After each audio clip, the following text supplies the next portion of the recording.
प्रधान जी आप यहाँ बैठल बानी अब प्रचार के करे चली का चाहत हमार जान चल जाओ। का हो गई प्रधान जी? हम का बताई हमार चुनावे चिन्ह गलत मिल गए बा। खटियन चुनाव चिन्ह बा तेमे कौन दिक्कत बा? बात तो सही है। कहीं जाता नहीं सर चपल मारत सर। एमे रोए वाला कौन बात बा प्रधान जी? चुनाव चिन्ह आपके खटिए न बा।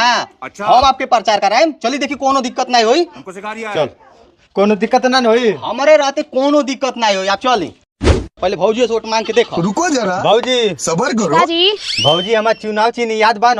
हाँ याद बा भौजी खटिए पर दी हो।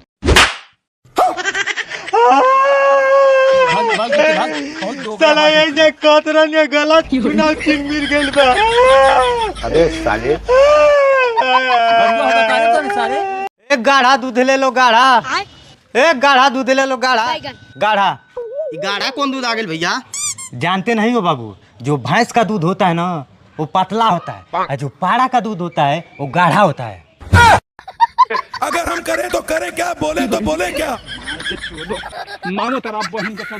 कान मुर्गा बना तो ले रे। हाँ 2 घंटा हो गए मुर्गा ले ले अब बनवले नहीं जो घर में घुस जात ना बानी चिल्लात का बानी बनाओ ना तो मार के फुटो फोड़ दे अबे। तू अभी जान तो नहीं पढ़ू। अच्छा अरे भैया जी नमस्ते। खुश रह खुश रह। देखिए भैया पढ़ल लिखल शिक्षित ईमानदार प्रत्याशी बानी। अच्छा तो हम का करी आगे बढ़ो। हमके शिक्षा से काम मतलब बा सारे। हमार बाबूजी फेल हमार बाबू फेल सब खानदाने फेल।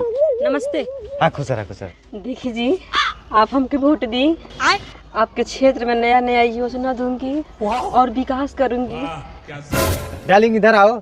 देखिए हमके आपके विकास के जरूरत नहीं बा। अच्छा। हम अपने डार्लिंग के साथ मिल के छोट छोट विकास पैदा कर ले बानी। राउत जरूरत नहीं बा जाए।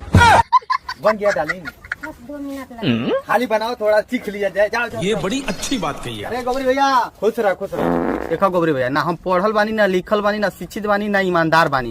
हम एक नंबर के दोगला इंसान बात तो बानी। सही है। आज ले तोरे क्षेत्र में एको बार विकास नहीं की कैले लेकिन तू हमके वोट दे के जिताव।